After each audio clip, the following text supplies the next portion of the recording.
अम्मा जी सब कुछ ठीक हो जाएगा, मैं आपको कुछ नहीं होने दूंगी। आप चलिए, आप हमारे पक्के मकान को छोड़कर यहाँ कहाँ पुराने मकान में आकर लेटी हुई हैं। बेटा अब मेरा समय पूरा हो चुका है, मेरे पास ज्यादा समय नहीं है बेटा। बेटा ये घर तेरे लिए मकान है, लेकिन ये मेरा सपनों का महल है। इस घर में मैं शादी होकर आई हूँ, मेरे बच्चे बड़े हुए हैं। इस घर में मैंने बहुत से सुख और दुख देखे हैं। इस घर में मेरी बहुत सी यादें जुड़ी हुई हैं। मैं चाहती हूँ कि इस घर से मेरी अर्थी उठे। बेटा इसी घर में मैं आखिरी सांस लेना चाहती हूँ। अम्मा जी ऐसा मत बोलिए, मुझे बहुत घबराहट हो रही है। मैंने इन्हें भी फोन कर दिया है, ये भी बस रात की फ्लाइट पकड़ के आते ही होंगे, सुबह तक यहाँ पहुँच जाएंगे। ऐसा मत बोलिए अम्मा जी, आपको कुछ नहीं होने देंगे हम। अब कुछ नहीं हो सकता बेटा, अब मुझे जीना भी नहीं है। सब कुछ तो देख लिया, जीवन के सुख दुख सब देख लिए। ये सब छोड़ बेटा, मैं तुझे बहुत जरूरी बात बताना चाहती हूँ, क्योंकि मेरे पास समय बहुत कम है और जो मैं बताने जा रही हूँ वो तेरे भविष्य के लिए बहुत काम का है, बहुत काम आएगा तेरे भविष्य में। बेटा मेरी बात ध्यान से सुन। अम्मा जी ऐसा मत बोलिए, मुझे कुछ नहीं सुनना है। आप है ना, आपके होते हुए मुझे चिंता नहीं है। आप है, ये है, आप मेरी माँ जैसी सास हैं। आपके होते हुए मुझे किसी चीज की कोई जरूरत नहीं है, आपको कुछ नहीं होने दूंगी मैं। बेटा मैं भी तुझसे बहुत प्यार करती हूँ, तू मेरी बहू नहीं मेरी बेटी है। मैं तुझे बहुत चाहती हूँ, इसलिए मैं तुझे बहुत जरूरी बात बता रही हूँ। मैं नहीं चाहती कि मेरे मरने के बाद तू किसी प्रकार की कोई परेशानी में पड़े या अपने आप को असहाय महसूस करे। इसलिए बेटा मेरी बात ध्यान से सुन। ये कमरे में जो अलमारी रखी है, ये जो अलमारी है बेटा, इसकी चाबी पलंग के नीचे संदूक में रखी हुई है। जब तू अपने आप को बहुत असहाय महसूस करे और तुझे ऐसा लगे कि अब तेरा इस दुनिया में कोई नहीं है, तू लाचार परेशान महसूस करने लगे, किसी प्रकार की कोई मुसीबत में पड़ जाए, तब इस अलमारी को खोलना। इस अलमारी में तेरे मुसीबत के समय पर काम आने वाली बहुत सी चीजें मैंने पहले ही इकट्ठी करके रख दी है। मैं नहीं चाहती कि मेरे बाद तू परेशान हो। अपना और बच्चों का और मेरे बेटे मनीष का ध्यान रखना। तेरे भरोसे छोड़कर जा रही हूँ मनीष को। मनीष की गलतियों को नजरअंदाज करना बेटा। अम्मा जी उठिए। अम्मा जी आप ठीक तो है ना? अम्मा जी अम्मा जी अम्मा जी अम्मा जी के शांत होने की खबर सारे रिश्तेदारों को दी गई। अम्मा जी का इकलौता बेटा मनीष भी घर वापस आया। सारे मेहमानों ने अम्मा जी का क्रियाक्रम किया। सारे मेहमान अपने अपने घर को वापस लौट गए। जब तेरहवीं के बाद सब अपनी अपनी दिनचर्या में लग गए, तब एक दिन कुसुम बैठे बैठे यही सोचने लगी कि आखिर अम्मा जी ने जाते जाते ऐसा क्यों बोला कि अलमारी में कुछ ऐसा रखा है जो मेरी मुसीबत के समय काम आएगा। मुझे अम्मा जी की एक बात समझ में नहीं आई कि उन्होंने जाते जाते ऐसा क्यों बोला कि मेरी मुसीबत के समय काम आने वाली चीज अलमारी में रखी हुई है। आखिर मुझ पे ऐसी कौन सी मुसीबत आने वाली है और मुझे मुसीबत आएगी ही क्यों? मेरे इतने अच्छे पति हैं, अच्छा खासा कमाते हैं, अच्छी खासी हमारी घर गृहस्थी चल रही है, फिर ऐसा क्यों बोला अम्मा जी ने? जाकर देखूं क्या कि अलमारी में ऐसा क्या रखा है जो मेरी परेशानी के समय काम आएगी। लेकिन अम्मा जी ने बोला था कि जब मैं बहुत परेशान हूँ तब वो चीज निकालूं, जब मेरे ऊपर बहुत मुसीबत आए तब मैं वो चीज निकालूं। अरे कुसुम कहाँ खोई हुई हो? कब से आवाज लगाए जा रहा हूँ तुम्हें। एक काम करो, जितना पैसा अलमारी में रखा हुआ है सारा पैसा दे दो। वो क्या है, माँ के अंतिम संस्कार से लेकर उनके 13वीं तक जितना पैसा लगा है और जो जो लोगों ने काम किया है सभी लोगों का हिसाब आज क्लियर कर देता हूँ मैं। अरे वो कुछ नहीं, बस ऐसे ही खोई हुई थी। वो थोड़ी मम्मी जी की याद आ गई मुझे, तो उनकी कुछ बातों को याद करके मैं खो गई थी। हाँ तो जाओ जल्दी से पैसा लेकर आओ। मुझे सभी लोगों को पैसा देना है, खाना बनाने वालों को देना है, टेंट वालों को देना है, जहाँ से हमने कपड़े देने के लिए लेकर आए थे मेहमानों को वहाँ देना है, माँ की स्मृति में जो सामान बटा है वहाँ देना है। बहुत पैसा लगा है, लाओ जल्दी जाओ। अरे लेकिन आपने अभी 4 दिन पहले ही तो सारे पैसे निकाल कर ले गए हैं ना। अलमारी में पैसे कहाँ है? 5,000 रुपए बस तो पड़े हुए हैं। ये क्या बकवास कर रही हो कुसुम? तुम होश में तो हो? मैं कहाँ पैसे लेकर गया हूँ? अभी तो मैंने किसी को पैसे ही नहीं दिए हैं। पैसे कहाँ हैं अलमारी के? जाओ अच्छे से देखो अलमारी, मैंने खुद पैसे रखे हैं वहाँ अलमारी में और मैं तो 1 रुपए भी नहीं निकाला हूँ। अम्मा जी के जाने के बाद मेरा भी दिमाग ठीक नहीं है, हो सकता है मैं ही भूल गई हूँ। एक बार फिर से जाकर अच्छे से अलमारी में चेक कर लेती हूँ। मैंने कहा था ना मनीष जी, अलमारी में पैसे नहीं है। मैंने खुद अपने हाथों से आपको पैसे निकाल कर दिए हैं। 80-90 हजार रुपए कुछ थे वहाँ, उनमें से सिर्फ 5,000 रुपए बचाए हैं मैंने, बाकी सारे पैसे तो आपको दे दिए थे। आपने तो मुझसे खुद ही बोला है कि एडवांस में सभी लोग पैसे ले रहे हैं। अरे इतना झूठ! हे भगवान, इतना बड़ा झूठ बोलने से पहले तुम्हें जरा भी सोच नहीं आई कि तुम इस तरह से झूठ बोलोगी तो ऊपर वाला देख रहा है। अरे ऊपर वाले से डरो कम से कम। मैं भगवान की कसम खाकर कहती हूँ, पैसे मैंने आपको निकाल कर दे दिए हैं। आप शायद भूल गए हैं, हो सकता है आपने कहीं ऐसी जगह पैसे रख दिए हों जहाँ आपको याद ना आ रहा हो। प्लीज आप दिमाग में लाइए ना। आपको यकीन नहीं है तो 4 दिन पहले मैंने शांता चाची के सामने आपको पैसे दिए हैं। आप कहो तो मैं शांता चाची को फोन लगाकर आपसे बात करवा देती हूँ। अरे बस करो, मुझे किसी से कोई बात नहीं करनी है। मुझे अपने आप पर पूरा भरोसा है। मैं अच्छे से जानता हूँ कि मैंने पैसे नहीं लिए हैं, मतलब नहीं लिए हैं। आखिर मनीष झूठ क्यों बोल रहे हैं? मैं सालों पुरानी बात नहीं भूलती हूँ, तो क्या मैं 4 दिन पहले की बात भूल जाऊंगी? मैंने खुद इन्हीं हाथों से इन्हें पैसे दिए हैं। ये क्यों झूठ बोल रहे हैं? अच्छा, तो अब समझ गया मैं। सारे घर की बागडोर अब तुम अपने हाथों में लेना चाहती हो। तुम जानती हो ना कि माँ गुजर चुकी है, अब इस घर की बागडोर तुम्हारे हाथ में ही रहेगी। इसलिए तुम अब मुझे रुपए रुपए के लिए तरसाओगी। ऐसा ना बोलिए, मैं ऐसा कभी नहीं सोच सकती हूँ। ये सब कुछ तो आपका ही है, सारे पैसे आपके ही हैं, आप ही तो कमा रहे हैं, हम लोगों को आप ही पाल रहे हैं। हम ऐसा क्यों सोचेंगे भला? मेरा यकीन मानिए, मैंने पैसे खुद ही आपको दिए हैं अपने इन हाथों से। आज तक कभी ऐसा नहीं हुआ जब तक मेरी माँ जिंदा थी। सारी अलमारी की चाबी वही रखती थी, सारे पैसों का लेखा जोखा हिसाब किताब मेरी माँ ही रखती थी। और माँ के गुजरने के बाद जब तुम्हें हाथ में चाबी आई तो तुमने इतना बड़ा षड्यंत्र रचा। मेरे साथ इतना बड़ा धोखा कर रही हो तुम। तुमने अपने ही घर में चोरी की है। मुझे तुम्हारे साथ रहना ही नहीं है। निकल जाओ मेरे घर से, निकल जाओ, मैं कहता हूँ। ऐसा क्यों बोल रहे हैं आप? मैं भला कहाँ जाऊंगी अपनी दोनों बेटियों को लेकर? कहाँ रहूंगी मैं? ऐसा मत बोलिए, मैंने कोई चोरी नहीं की है। मैं कुछ नहीं जानता हूँ। कहीं भी जाओ, कहीं भी जाकर मरो, मुझे उससे कोई मतलब नहीं है। जो तुमने आज किया है उसके बाद मेरा तुम्हारे ऊपर से भरोसा ही उठ गया, विश्वास ही उठ गया है। निकलो यहाँ से, उठाओ अपनी दोनों बेटियों को और जाओ यहाँ से। ऐसा मत करिए, बच्चे छोटे छोटे हैं, मैं कहाँ लेकर जाऊंगी? कहाँ लेकर जाऊंगी आप ही बताइए। अपने छोटे छोटे बच्चों पर तो तरस खाइए। मैं कसम खाकर बोलती हूँ, मैंने पैसे नहीं लिए हैं और ना ही किसी को दिए हैं। मैंने पैसे आपको दिए हैं, बस मुझे बहुत अच्छे से याद है। अरे मुझ पर झूठा इल्जाम लगाने से अच्छा है कि अपनी गलती स्वीकार करो। पैसे तुमने चोरी कर लिए हैं, अब पैसे नहीं हैं तो तुम मेरे ऊपर ब्लेम कर रही हो। मेरे ऑफिस से आने से पहले तुम इस घर से दोनों बेटियों को लेकर निकल जाना, वरना मैं तुम्हें धक्के मारकर सारे मोहल्ले पड़ोस के सामने घर से निकालूंगा। फिर तुम देखना, फिर मत बोलना कि मैंने तुम्हें पहले नहीं बताया। मुझे तुम्हारी शक्ल भी नहीं देखनी है।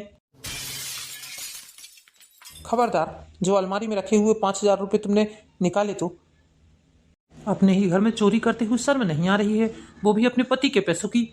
हे भगवान, ये अचानक से ये कैसी बातें करने लगी? मम्मी जी के रहते हुए तो कभी इन्होंने आज तक ऐसी बात नहीं की है, लेकिन अब अचानक से इन्हें क्या हो गया है? मैं तो इनके बदले हुए व्यवहार के कारण एकदम सदमे में हूँ। जैसे जिस इंसान को मेरे मायके जाने से इतनी तकलीफ होती थी, 2 दिन मुझे मायके नहीं रहने देते थे, वो इंसान मुझे अपने बच्चों के साथ मायके जाने के लिए बोल रहे हैं, घर छोड़ने के लिए बोल रहे हैं।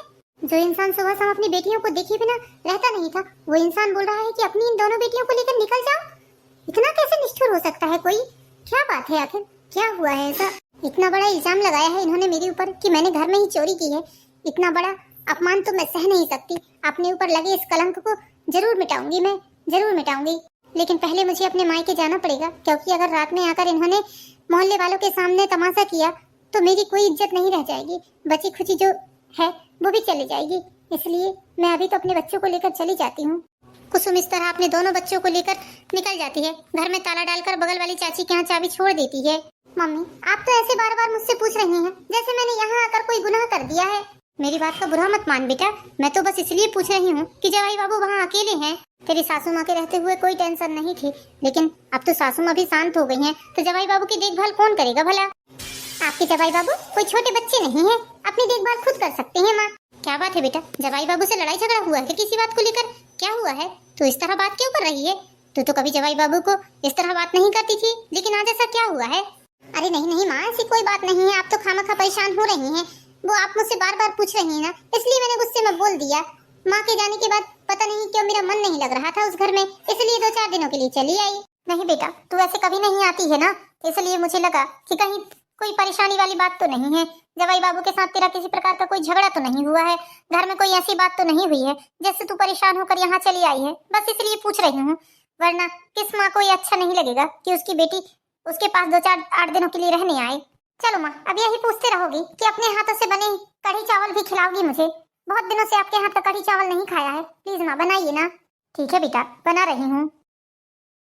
अब माँ को क्या बताऊँ कि मैं किस बात से परेशान हूँ? उन्हें क्या कहकर बताऊंगी? कि उनके जवाई ने मुझे चोरी के इल्जाम में घर से निकाल दिया है, वो भी ये बात सुनेंगी तो उनको खुद ही दुख पहुंचेगा। वो यकीन भी नहीं कर पाएंगी कि ऐसा कैसे हो सकता है। मैं आ तो गई हूँ, लेकिन मुझे घर की ही चिंता लगी है, ये इनकी ही चिंता लगी है।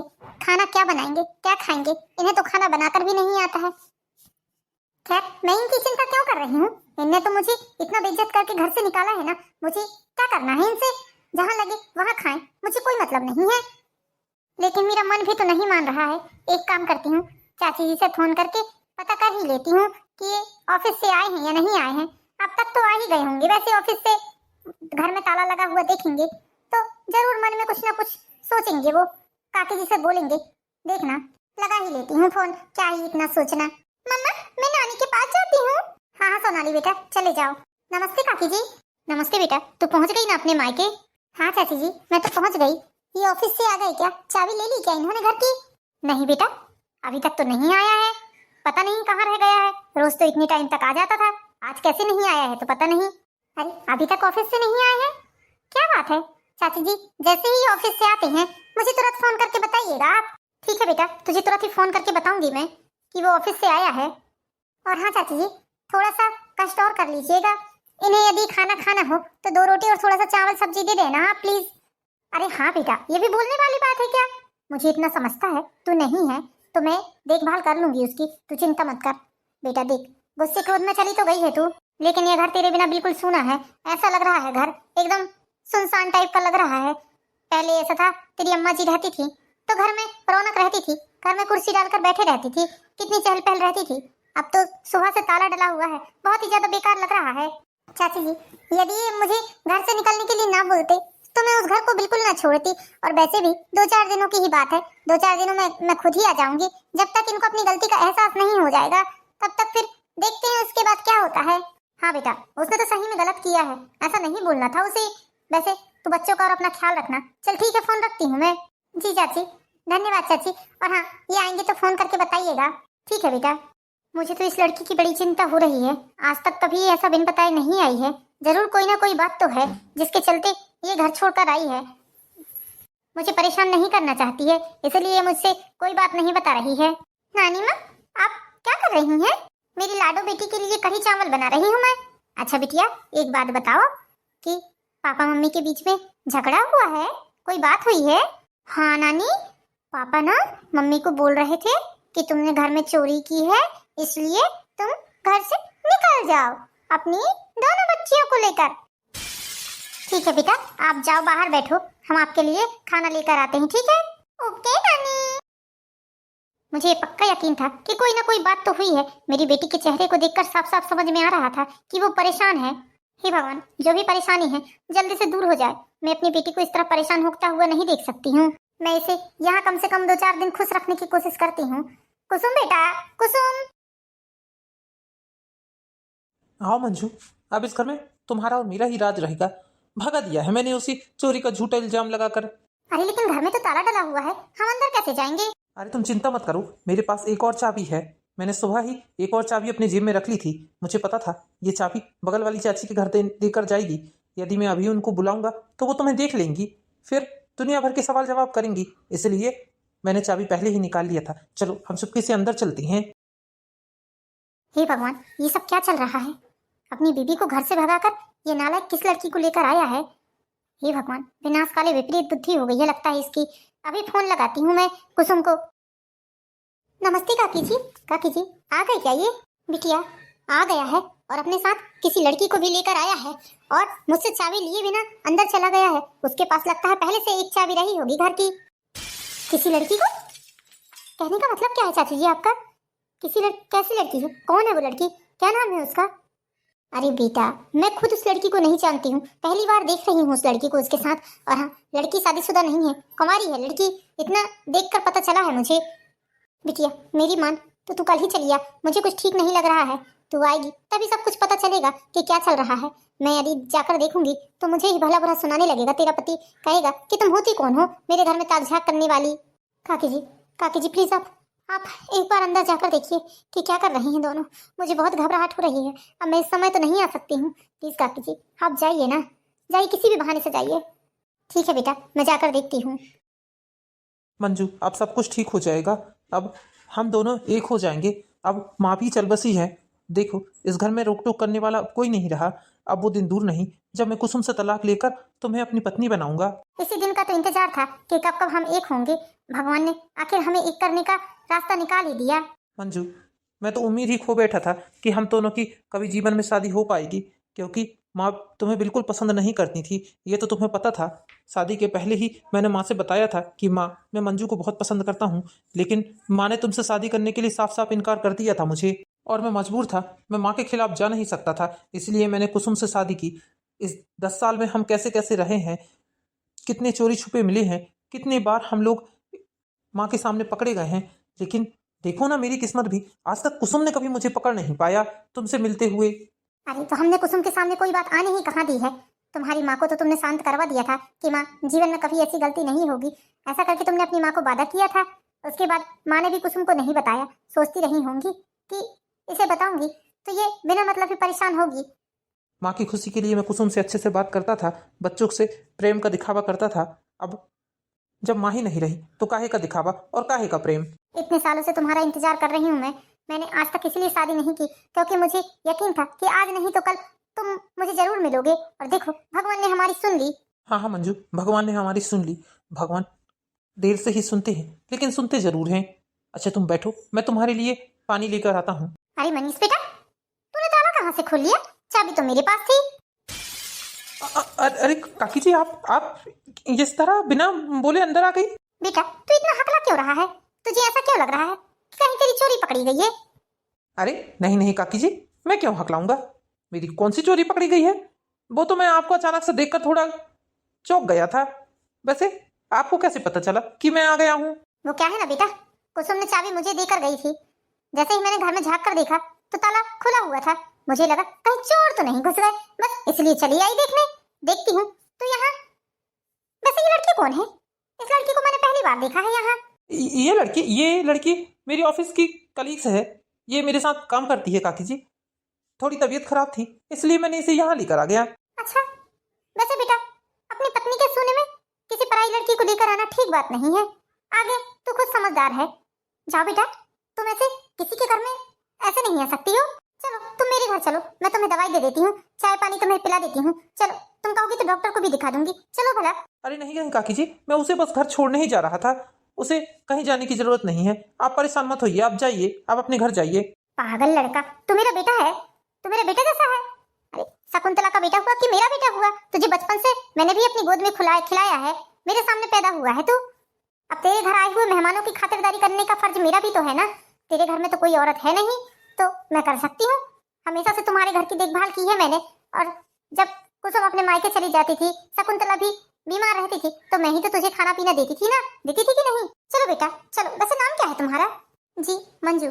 अच्छा चलो मंजू बेटा, हमारे घर चलो। नो थैंक्स, मैं घर जा रही हूँ अपनी। ठीक है, तो शाम हो रही है, शाम होने से पहले घर चले जाओ। इस तरह बेटियों का घर से बाहर समय बेसमय घूमना ठीक नहीं है। कई चोर उचक्के घूमते रहते हैं, आवारा लोगों का कोई भरोसा नहीं है। ठीक है, जा रही हूँ, चलती हूँ मनीष। चलो, मैं तुम्हें सामने तक विदा करके आती हूँ बेटा। ये बुढ़िया भी ना हमारे घर में ताक झांक करते ही रहती है। एक आध दिन इसे ऐसा सुनाऊंगा कि इसकी बाप दादा याद आ जाएंगी, इसे दोबारा कदम नहीं रखेगी इस घर में। मेरी माँ और मेरी पत्नी ने इसे इतनी छूट दे दी है कि मेरे घर को अपना घर समझ बैठती है। आज इसके कारण सारा काम खराब हो गया। इस तरह रात तो गुजरती है, दूसरे दिन सुबह से फिर मंजू मनीष के घर आ जाती है, और वहाँ कुसुम भी अपनी माँ के पास अपने दोनों बच्चों को छोड़कर अपने ससुराल आ जाती है। अभी ज्यादा खुश होने की जरूरत नहीं है मनीष। जब तक तुम्हारे तलाक नहीं होगा तब तक हम अपना रिश्ता समाज की नजरों में जाहिर नहीं कर सकते हैं। प्लीज तुम उसे जल्द से जल्द तलाक दो और मुझे अपनी पत्नी बनाओ। अब बस बहुत हुआ, इस तरह चोरी छुपे नहीं मिल सकती मैं। अरे हाँ हाँ बाबा, ठीक है, तुम बैठो, मैं तुम्हारे लिए नाश्ता लेकर आता हूँ। आज संडे है ना, आज हम बढ़िया चाय नाश्ता करके कहीं कहीं घूमने चलते हैं। मैंने तो सोचा था कि इस अमीर जादे से मेरी शादी हो जाएगी तो मैं माला माल हो जाऊंगी, लेकिन बुढ़िया ने मेरी दाल न गलनी थी।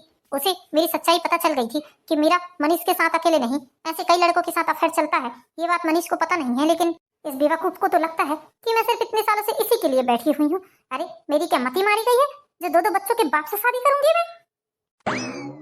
अब तो ये जल्दी से अपनी पत्नी को तलाक दे दे तलाक देने के बाद शादी के लिए मैं टालते ही रहूंगी, बोलूंगी पहले सारी प्रॉपर्टी मेरे नाम कर, उसके बाद ही मैं शादी करूंगी। और जैसे ही मेरे नाम प्रॉपर्टी होगी, प्रॉपर्टी लेकर छू मंतर हो जाऊंगी मैं। अरे मैं शादी अपनी जतिन से करूंगी, मैं जतिन से इतना प्यार करती हूँ, इससे तो मैं प्रॉपर्टी के लिए खेल रच रही हूँ। मुझे इसकी प्रॉपर्टी चाहिए, ये नहीं। ये तो बेवकूफ है, बेवकूफ। इसे कौन प्यार करेगा भला? जो इंसान अपनी माँ का ना हुआ, अपनी बीवी का ना हुआ, अपने बच्चों का ना हुआ, तो मेरा भला क्या होगा? हट, बेवकूफ इंसान। ये देखो, मैंने तुम्हारे लिए 2 मिनट में मैगी बना कर ला दी। तुम्हें मैगी बहुत पसंद है ना? ओ मनीष, थैंक यू। तुम मुझे कितना प्यार करती हो, कितना ख्याल रखती हो मेरा। मैं बहुत खुशकिस्मत हूँ जो तुम जैसा लड़का मुझे मिला है। कौन हो तुम? और मेरे बिस्तर में क्यों बैठी हो? क्या कर रही हो यहाँ? उठो मेरे बिस्तर से। तुम्हारी हिम्मत कैसे हुई मेरे ऊपर हाथ उठाने की? तुम होती कौन हो मुझे मारने वाली? मैं होती कौन हूँ? तुम्हें बताऊं मैं होती कौन हूँ? मैं इस घर की बहू हूँ, इस घर की मालकिन हूँ, इस घर की लक्ष्मी हूँ मैं। और इस आदमी की बीवी हूँ मैं। जो आदमी तुम्हारे साथ बैठकर मैगी के मजे ले रहा है ना, इस आदमी की बीवी हूँ मैं। हिम्मत कैसे हुई तुम्हारी मेरे बेडरूम में आने की? तुम्हारी खाल खींच दूंगी मैं, तुम्हारी जुबान काट दूंगी मैं, तुम्हारे हाथ पैर काटकर कुत्तों को खिला दूंगी मैं। शर्म नहीं आती किसी के सोने घर में किसी के पति के साथ इस तरह बैठते हुए तुम्हें? अरे दिखती तो अच्छे खासे घर की हो, लेकिन तुम्हारी हरकतें देखकर लग रहा है कि तुम एक नंबर की। बस करो, आगे कुछ भी बोलने की जरूरत नहीं है। जब तुमने सब कुछ देख ही लिया है तो आज मेरे मुंह से सच भी सुन लो। सच? कैसा सच? क्या सुनाना चाहते हो तुम मुझे? बताओ। तो सच ये है, मैं और मंजू शादी से पहले से एक दूसरे को चाहते हैं। वो तो माँ की मर्जी नहीं थी हम दोनों की शादी करवाने की। माँ ने साफ साफ इनकार कर दिया था कि मंजू से शादी नहीं करना है। माँ के खिलाफ नहीं जा सका, इसलिए मजबूरी में मुझे तुमसे शादी करनी पड़ी, क्योंकि माँ को तुम ही पसंद थी। और जो इतने सालों से तुम मुझसे प्यार करते आ रहे हो, वो सब दिखावा था, दिखावा। माँ की खुशी के लिए मैंने ये सब किया है, क्योंकि मैं अपनी माँ को कभी निराश नहीं कर सकता था। मैं अपनी माँ से बहुत प्यार करता था। मम्मी जी को भी ये सब पता था? तो फिर मम्मी जी ने मुझसे क्यों छुपाया? क्यों छुपाया मम्मी जी ने मुझसे ये सब? माँ तुम्हें ये सब बताकर तुम्हें परेशान नहीं करना चाहती थी। माँ अपने तरीके से ये सब हैंडल करती थी। माँ ने हमसे वादा लिया था कि हम कभी ना मिले, उसके बाद हम माँ के सामने कभी नहीं आए। लेकिन हाँ, चोरी छुपे इधर उधर जरूर मिलते थे। मीटिंग में जाता था मैं तो मंजू को अपने साथ लेकर जाता था। लेकिन जब माँ ही चली गई तो फिर तुम्हारा रहने का कोई मतलब ही नहीं है इस घर में। अब बहुत जल्द मैं तुमसे तलाक लूंगा। तुमसे और तुम्हारी दोनों बेटियों से मेरा कोई रिश्ता नहीं है। और हाँ, अब आज के बाद इस घर में तुम्हें कभी भी आने की जरूरत नहीं है। इस घर में मैं और मेरी मंजू रहेंगे बस। तुम्हारे पास 2 घंटे का समय है। 2 घंटे के अंदर जितना सामान निकाल सकती हो तुम अपना सामान निकाल कर यहाँ से अपना बोरिया बिस्तर बांधकर चलते बनो। चलो मंजू, हम अपना जरूरी काम निपटा कर आते हैं जब तक मार्केट से। मनीष, ऐसा मत करो मनीष, मेरा तुम्हारे अलावा कोई नहीं है। मनीष, ये सब क्या हो गया भगवान? ये सब क्या कर दिया आपने? क्यों मेरी जिंदगी तहस नहस कर दी आपने? माँ, जब आपको सब कुछ पता था तो आपने मेरी शादी क्यों कराई? इनसे क्यों कराई? मेरा जीवन बर्बाद कर दिया माँ आपने। कराई तो कराई, जब ये उससे मिलते थे तो आपको मुझे एक बार बताना तो था। आपने मुझे बताना भी जरूरी नहीं समझा माँ। और आप बिना कुछ बोले चले चल बसी।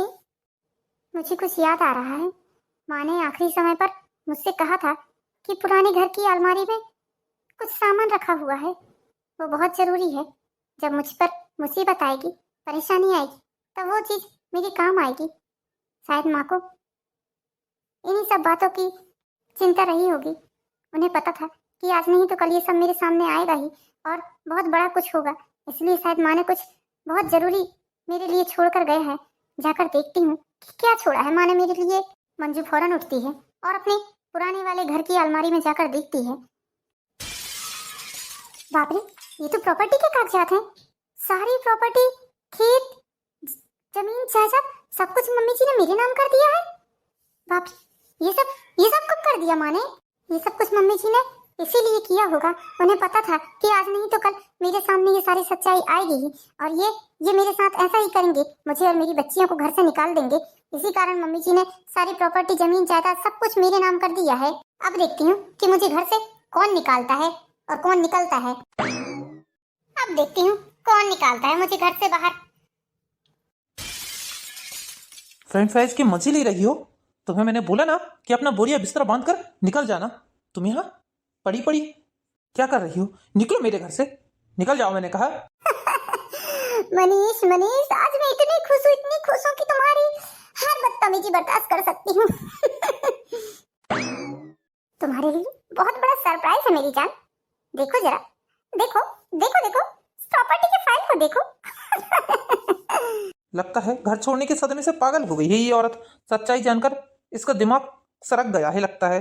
फाइल खोलकर देखो जरा, फिर पता चलेगा किसका दिमाग सरका है और कौन सही है। देखो देखो, जब तक मैं फ्रेंच फ्राइज की मजे लेती हूँ। अरे दोनों पढ़ लो, हो सकता है एक की आंखों में थोड़ा कम समझ में आए तो दूसरा तो ठीक से पढ़ सकता है ना। तुम भी पढ़ लो। मंजूर,